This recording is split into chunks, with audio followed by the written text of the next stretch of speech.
Yes breaking news చూస్తున్నాం. Delhi CM Arvind Kejriwal కు మధ్యంతర బెయిల్ మంజూరు చేసింది సుప్రీం కోర్టు. లిక్కర్ కేసులో ఈడీ తనను అరెస్ట్ చేయడాన్ని సవాల్ చేస్తూ సుప్రీం కోర్టును ఆశ్రయించారు ఢిల్లీ సీఎం. విచారణ చేపట్టిన సుప్రీం కోర్టు మే 17న తీర్పును రిజర్వ్ చేసింది. కేజ్రీవాల్ కు బెయిల్ మంజూరు చేస్తూ తీర్పునిచ్చింది. జస్టిస్ సంజీవ్ ఖన్నా, జస్టిస్ దీపాంకర్ దత్తాలతో కూడిన ధర్మాసనం కేసును విస్తృత ధర్మాసనానికి బదిలీ చేసింది.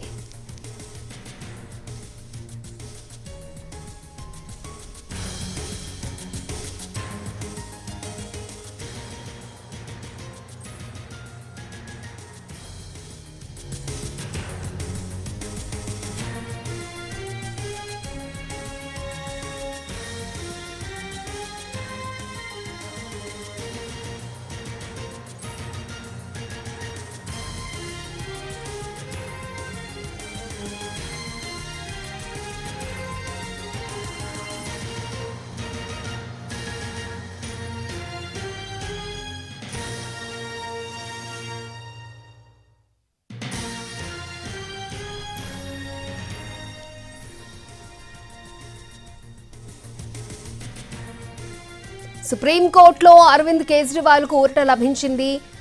మధ్యంతర బెయిల్ ని మంజూరు చేసింది సుప్రీంకోర్టు.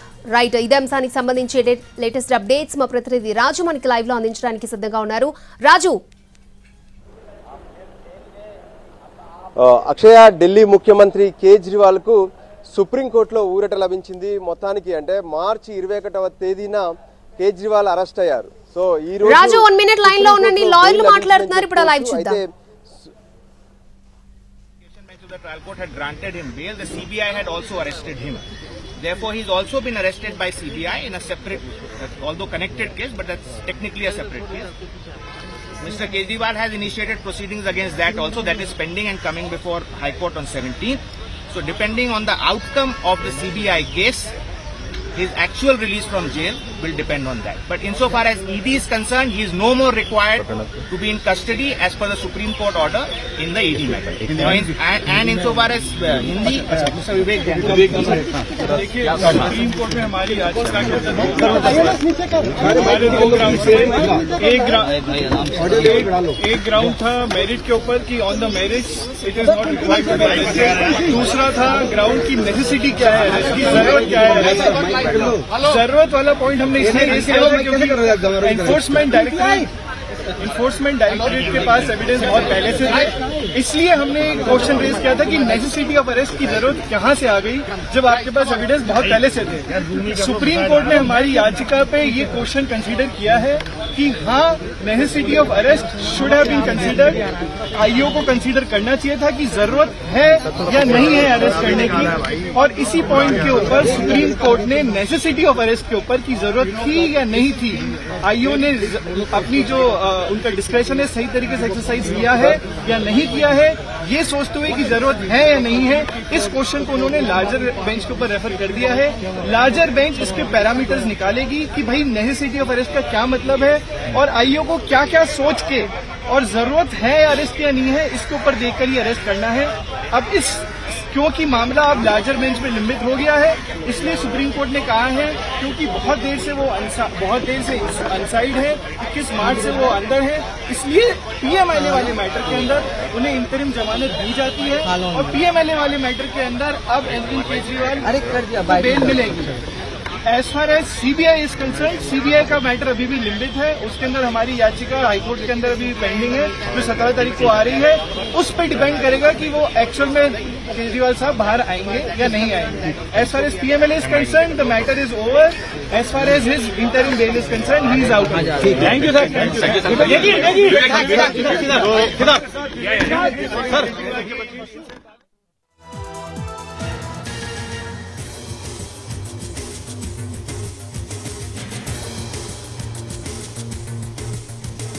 ఢిల్లీ సీఎం అరవింద్ కేజ్రీవాల్ కు మధ్యంతర బెయిల్ మంజూరు చేసింది సుప్రీంకోర్టు. ఈడీ కేసులో మధ్యంతర బెయిల్ ఇచ్చింది. కేజ్రీవాల్ అరెస్టులో పలు అంశాలను పరిశీలించాల్సి ఉందన్న కోర్టు కేసు విచారణ విస్తృత ధర్మాసనానికి బదిలీ చేసింది. సెక్షన్ 19 ప్రకారం పరిశీలించాల్సి ఉందని తెలిపింది. రైట్, కేసు విచారణ విస్తృత ధర్మాసనానికి బదిలీ చేసింది. రైట్, ఇదే అంశానికి సంబంధించి మరిన్ని అప్డేట్స్ ప్రతినిధి రాజు మనకి లైవ్ లో అందించడానికి సిద్ధంగా ఉన్నారు. రాజు, ఎస్ అక్షయ, ఢిల్లీ లిక్కర్ కేసుకు సంబంధించినటువంటి వ్యవహారంలో ఈడీ అరెస్ట్ చేసినటువంటి ముఖ్యమంత్రి కేజ్రీవాల్కు ఊరట లభించింది. సో ఏదైతే తను సుప్రీంకోర్టులో వేసినటువంటి పిటిషన్, ముఖ్యంగా ఈడీ అరెస్టును ఛాలెంజ్ చేశారు, అంతేకాదు తనని కస్టడీకి ఇవ్వడానికి కూడా ఛాలెంజ్ చేశారు. సో ఆ విషయంలో హైకోర్టు నిరాకరించింది. సో హైకోర్టు ఇచ్చినటువంటి తీర్పును సవాలు చేస్తూ సుప్రీంకోర్టును ఆశ్రయించారు కేజ్రీవాల్. అయితే మే నెలలోనే దీనికి సంబంధించినటువంటి విచారణ పూర్తయింది. కేసును రిజర్వ్ చేశారు మే 17వ తేదీనే. సో ఈ రోజు ఈ కేసుకు సంబంధించినటువంటి కీలక తీర్పును జస్టిస్ సంజయ్ ఖన్నా ఇచ్చినటువంటి పరిస్థితి కనిపిస్తుంది. ఇందులో ముఖ్యంగా 2 అంశాలను ప్రస్తావించారు. ఒకటి, ఎన్ఫోర్స్మెంట్ డైరెక్టరేట్ అంటే ఈడీ ఏదైతే పిఎంఎల్ఏ చట్టం కింద అరెస్ట్ చేసిందో దీనికి సంబంధించినటువంటి వ్యవహారంలో మొదట అటు కేజ్రీవాల్కు బెయిల్ ఇస్తున్నామని చెప్పారు. సో ఇందులో అరెస్టు చేయాల్సినటువంటి ఆవశ్యకత ఏంటి, దానికి సంబంధించినటువంటి పరిమితులు ఏంటి, పిఎంఎల్ఏ చట్టంలో ఉన్నటువంటి సెక్షన్ 19కి సంబంధించినటువంటి అంశంలో దానికి కావాల్సినటువంటి విధి విధానాలు ఏంటి అనే దాని మీద ప్రత్యేకంగా విస్తృత ధర్మాసనం దీన్ని ఖచ్చితంగా విచారణ జరపాల్సి ఉందని చెప్పి విస్తృత ధర్మాసనానికి కూడా బదిలీ చేశారు. అయితే కేజ్రీవాల్ లిక్కర్ కేసుకు సంబంధించినటువంటి వ్యవహారంలో ఈడీ ఎప్పుడైతే అరెస్ట్ చేసిందో ఆ తర్వాత మొదటి నుంచి అంటే ట్రయల్ కోర్టు, ఆ తర్వాత హైకోర్టు, సుప్రీంకోర్టులో కూడా తన అరెస్టును, కస్టడీని సవాలు చేశారు. అదే సమయంలో బెయిల్ కోసం కూడా ప్రయత్నాలు చేసినటువంటి పరిస్థితి కనిపించింది. సో ఇప్పుడు అంటే ఏదైతే జూన్ నెలను గనక పరిశీలిస్తే జూన్ నెలలోనే ట్రయల్ కోర్టు వాస్తవానికి కేజ్రీవాల్కు బెయిల్ మంజూరు చేసింది ఈడీ కేసులో. కానీ హైకోర్టు దానిపైన స్టే ఇచ్చింది. సో ఫైనల్గా ఇప్పుడు సుప్రీంకోర్టులో కేజ్రీవాల్కు ఈడీ కేసులోనైతే బెయిల్ దక్కింది. కానీ ఇంకా సిబిఐ కేసుకు సంబంధించి మరికొద్ది సేపట్లో ట్రయల్ కోర్టులో కీలకమైనటువంటి విచారణ కూడా ఉంది. ఎప్పుడైతే సిబిఐ అరెస్ట్ చేసిన తర్వాత దానికి సంబంధించి ఛార్జ్ షీట్ను కూడా ట్రయల్ కోర్టులో దాఖలు చేశారు. ఆ ఛార్జ్ షీట్ను పరిగణలోకి కూడా తీసుకుంటున్నట్లు జడ్జి కావేరి బవేజా ఇప్పటికే అనుమతి కూడా ఇచ్చారు. ఈ రోజు ప్రొడక్షన్ వారెంట్ మీద ఈడీ కేసులో మధ్యంతర బెయిల్ అయితే సుప్రీం కోర్టు ఇచ్చింది. మరి సిబిఐ కేసులో ఇంకా కేజ్రీవాల్ కస్టడీలోనే ఉన్నారు కదా, మరి ఆయన బయటకు వచ్చే అవకాశాలు ఎంతవరకు ఉన్నాయంటారు? ఎస్, ఇప్పుడు ఏదైతే ప్రస్తుతం ఇచ్చినటువంటి బెయిల్ అంటే మధ్యంతర బెయిల్ ఏదైతే సుప్రీంకోర్టు ఇచ్చిందో ఇది ఎన్ఫోర్స్మెంట్ డైరెక్టరేట్ అంటే ఈడీ పిఎంఎల్ఏ కేసుకు సంబంధించినటువంటి వ్యవహారంలో మాత్రమే మధ్యంతర బెయిల్ వచ్చింది. సిబిఐ కేసుకు సంబంధించినటువంటి బెయిల్ని ఇంకా వాళ్ళు సుప్రీంకోర్టులో సవాలు చేయలేదు. అయితే ఎప్పుడైతే అటు ట్రయల్ కోర్టులో ఈరోజు కేసు నడుస్తుంది. సో ఆ కేసు పూర్తయిన తర్వాత దాని నుంచి వచ్చేటటువంటి రిజల్ట్స్ ఏ విధంగా ఉండబోతుంది, జడ్జ్ కావేరి బవేజా ఇచ్చేటటువంటి ఆర్డర్స్ని బేస్ చేసుకొని ఆ తర్వాత పెద్ద కోర్టుకు వెళ్లేందుకు ఇప్పటికే కేజ్రీవాల్ తరపు న్యాయవాదులు సిద్ధమయ్యారు. అయితే ఛార్జ్ షీట్ను పరిగణలోకి తీసుకునేటువంటి అంశం పైన ఇప్పటికే అటు జడ్జి నిర్ణయం తీసుకున్నారు, పరిగణలోకి తీసుకుంటున్నట్టు కూడా స్పష్టం చేశారు. సో ఈ రోజు ఛార్జ్ షీట్ పైన వాదనలు కూడా ప్రారంభం కాబోతున్నాయి. సో ఇక ఛార్జ్ షీట్ సిబిఐ కేసులో వేశారు కాబట్టి ఖచ్చితంగా ఢిల్లీ ముఖ్యమంత్రి కేజ్రీవాల్కు ఏ విధంగానైతే అంటే బెయిల్ ఇవ్వాలని చెప్పి కూడా ఇప్పటికే అటు ట్రయల్ కోర్టులో బెయిల్ పిటిషన్ మూవ్ చేసినట్టుగా తెలుస్తుంది. దానికి అనుగుణంగానే ఆ బెయిల్ పిటిషన్ పైన జడ్జి కావేరి బవేజా ఎటువంటి ఆర్డర్ ఇస్తారు, లేదంటే అక్కడ ఆర్డర్ దక్కకపోతే వెంటనే హైకోర్టుకు వెళ్లాలనుకుంటున్నారు. హైకోర్టులో కూడా ఇప్పటికే కేజ్రీవాల్కి సంబంధించినటువంటి మరొక పిటిషన్ పెండింగ్ లో ఉంది. సో ఓవరాల్ గా ఈ ఢిల్లీ లిక్కర్ కేసుకు సంబంధించినటువంటి వ్యవహారంలో ఈడీ కేసే చాలా కీలకం. సో ఇప్పటి వరకు ఎవరైతే సిబిఐ కేసులో అరెస్ట్ అయ్యారో వాళ్ళందరూ కూడా వాళ్ళందరికీ బెయిల్స్ వచ్చాయి సిబిఐ కేసులో. సో ఈడీ కేసులో అరెస్ట్ అయినటువంటి వాళ్ళకి మాత్రమే బెయిల్స్ రావడం ఇబ్బందికరంగా ఉంది. సో ఫైనల్ గా ఇప్పుడు కేజ్రీవాల్కి ఈ కేసులో మధ్యంతర బెయిల్ వచ్చింది. సో మిగతా విస్తృత ధర్మాసనం సైతం ఏదైతే పిఎంఎల్ఏ చట్టంలో ఉన్నటువంటి 19 కావచ్చు, దాంతోపాటు 45 ఈ సెక్షన్లన్నిటిపైన కూడా ప్రత్యేకంగా విస్తృత ధర్మాసనం విచారణ జరపబోతుంది. సో ఆ విచారణ జరిపేంత వరకు కూడా కేజ్రీవాల్ బయటే ఉంటారు, అంటే ఈడీ కేసులో రిలీజ్ అవుతారు. కానీ ప్రస్తుతం సిబిఐ కేసులో జ్యుడిషియల్ రిమాండ్లో ఉన్నటువంటి కేజ్రీవాల్ సిబిఐ కేసులో కూడా బెయిల్ వస్తేనే బయటికి రావాల్సినటువంటి పరిస్థితి ఉంటుంది. దానికి అనుగుణంగా ఇప్పుడు కేజ్రీవాల్కి సంబంధించినటువంటి న్యాయవాదులు వెంటనే సిబిఐ కేసులో బెయిల్ తీసుకొచ్చేందుకు కూడా వాళ్ళ ప్రయత్నాలను ముమ్మరం చేసే అవకాశం ఉంది. ఓవరాల్ గా కూడా మార్చి 21వ తేదీన అంటే ఢిల్లీ లిక్కర్ కేసుకు సంబంధించినటువంటి వ్యవహారంలో అంతకుముందే మార్చి 15వ తేదీన ఎమ్మెల్సీ కవితను అరెస్ట్ చేశారు. కవితను అరెస్ట్ చేసినటువంటి 6 రోజులకే అటు కేజ్రీవాల్ను కూడా అరెస్ట్ చేశారు. సో ఓవరాల్ గా చూస్తుంటే కూడా ఏదైతే ఢిల్లీ లిక్కర్ కేసుకు సంబంధించినటువంటి వ్యవహారంలో కేజ్రీవాల్ను అంటే అరెస్ట్ చేయడం కావచ్చు, కస్టడీ విధించడం, ఇటువంటి అంశాలన్నింటినీ కూడా ఇప్పుడు విస్తృత ధర్మాసనం దీనిపైన విచారణ జరపబోతుంది. సో ఇప్పుడైతే తను ముఖ్యమంత్రిగా ఉన్నారు, అంతేకాదు ఈ కేసులో అరెస్ట్ చేయాల్సినటువంటి అవసరం ఉందా లేదా అనేది కూడా విస్తృత ధర్మాసనం ఫైనల్ చేస్తుంది. సో ప్రస్తుతానికి మాత్రం కేజ్రీవాల్ కు మధ్యంతర బెయిల్ ఇస్తున్నామని చెప్పి సుప్రీంకోర్టు జస్టిస్ సంజీవ్ ఖన్నా ధర్మాసనం స్పష్టం చేసింది. రాజు, అంటే ఈడీ కేసులో మధ్యంతర బెయిల్ అయితే ఇచ్చింది కోర్టు, మరి ఏ అంశాలను పరిగణలోకి తీసుకుని బెయిల్ ఇచ్చింది అంటారు?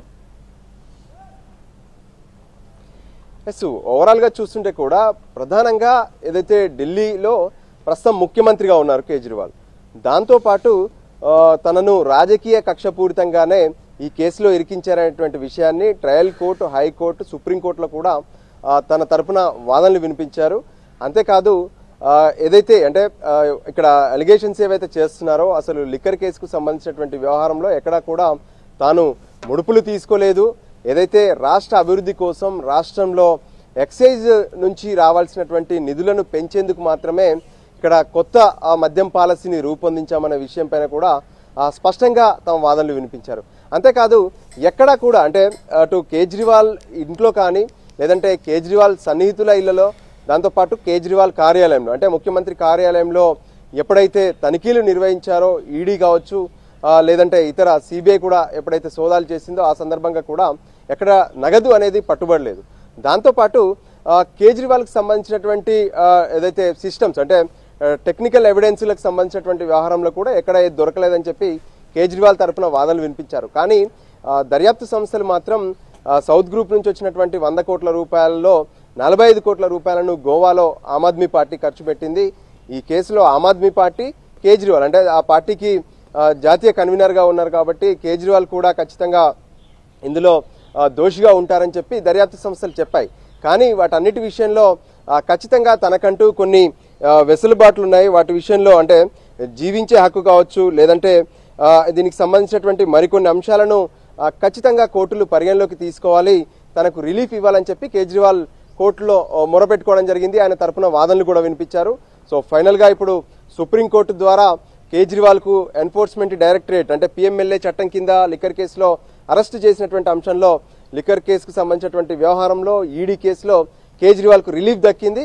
కేజ్రీవాల్ ఈడీ కేసులో బయటికి రావచ్చు, కానీ తను ఇప్పటికే సిబిఐ కేసులో కూడా అరెస్ట్ అయ్యారు. ఎప్పుడైతే అటు ట్రయల్ కోర్టులో వెకేషన్ బెంచ్ న్యాయబిందు ఇచ్చినటువంటి ఆర్డర్ ఎప్పుడైతే బెయిల్ ఆర్డర్ ఇచ్చారో ఆ తర్వాత సిబిఐ కేజ్రీవాల్ని అరెస్ట్ చేయడం జరిగింది.